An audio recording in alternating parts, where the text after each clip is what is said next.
Hey guys, my name's Gloria and welcome back to my channel. So today I have a very interesting book that I want to talk about. I was given this to review on my blog and I have done that. If you want to click on the link below, you'll be taken to my blog where you can read my review of that if you like. But I also wanted to make a video on it because it was such an interesting, different kind of book. So this book is centered around a house that is not haunted, and in this universe that is terrifying. So it's called The Perfectly Fine House, and it is set in a world where ghosts are everywhere, where everyone is guaranteed an afterlife, where everyone is guaranteed that after they die they can go on seeing all of their family members and friends, they can travel the world doing whatever they like, and no one is really afraid of death anymore because they know it'll go on forever pretty much. They're all guaranteed eternity. And they find a house that does not have any ghosts in it, which is strange in and of itself. But they also find that ghosts don't like this house. Ghosts are terrified of this house. They have an innate dreadful fear of the place, and if they get too close, bad things happen. So it's called The Perfectly Fine House by Stephen Kosinowski and Weil E. Young, and it begins with, we're introduced to the world by a teacher in a classroom with young children, and she's asking them what the sixth senses are. And they're stuck on the sixth, they can't find out, and she asks them to look at the back of the room and see if there's a clue there. And at the back of the room are the ghosts of all their great-grandparents who are waiting to escort them home from school. And the sixth sense in this world is mediumship, and it's the sense that allows all of the people to see their loved ones, see all of these ghosts, interact with them, talk with them. And a young girl in that class is walked home by her great-grandmother, but on the way home they decide to stop at the great-grandmother's old family home just to take a look at it because the little girl has never seen it before. So they go inside, no one's living there at the minute, and the great-grandmother starts to act a little odd. She gets very uncomfortable. The little girl can't see what the ghost grandmother can see, but there's definitely something there, something odd.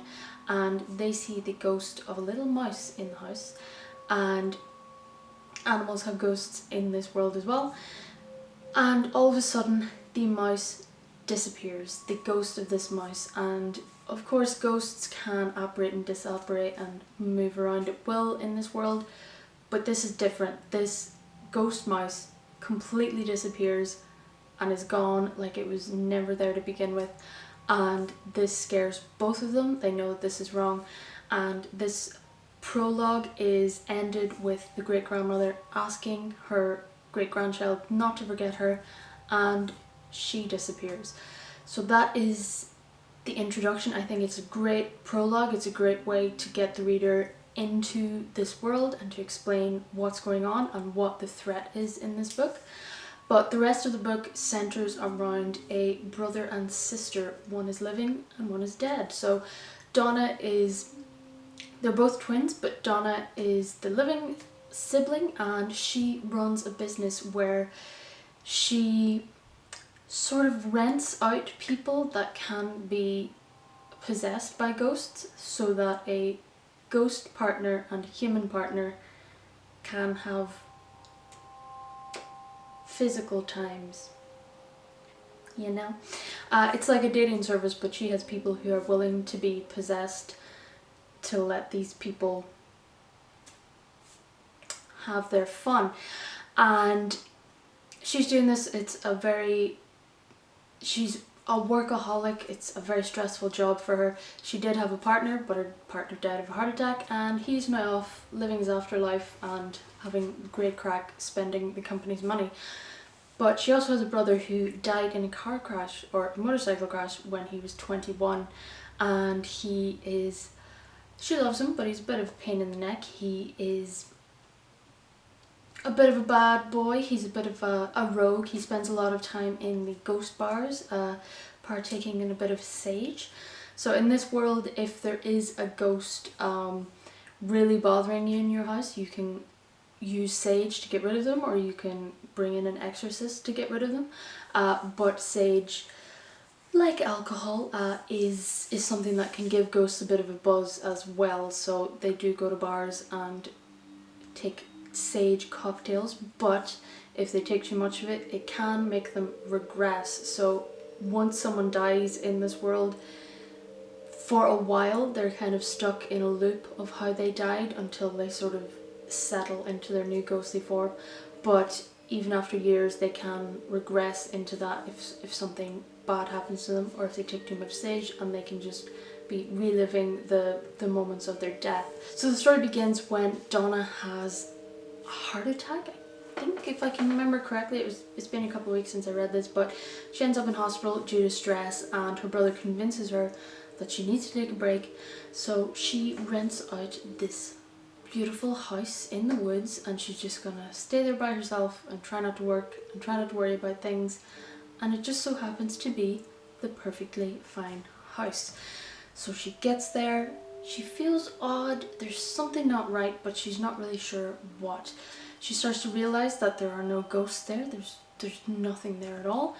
Her brother tries to come and visit her, but he's kept back from the house, he can't go near it, and he feels very oddly about it. He eventually tries to get near her and ends up being regressed back to the moments of his death and the highway that he died on. She eventually calls in this exorcist that she has a bit of a crush on. Exorcists in this world are trained people with a lot of different sensitivities, but they're kind of like a plumber or an electrician. You call them in when you got a problem, and that's it. So her and him start to investigate this strange phenomenon, this strange house, and they also start to fall in love. But this is something that isn't just localized to their area. They start to realize that this sort of black hole that only the ghosts can see, living people can feel it, but only the ghosts can actually see it. It is expanding out into the forest, and it's taking all the ghost animals with it, and the ghost people don't really like getting anywhere near it because it makes them feel awful. And it's happening in different places all over the world as well.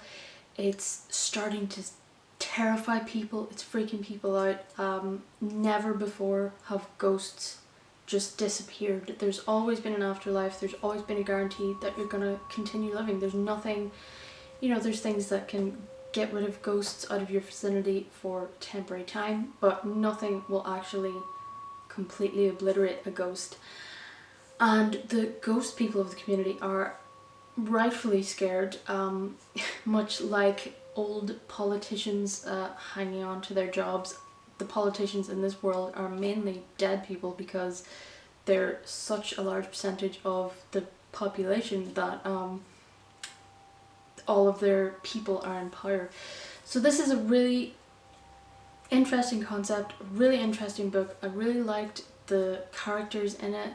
Donna is a great character, her brother is sort of the punchy action guy that just tries to get things done.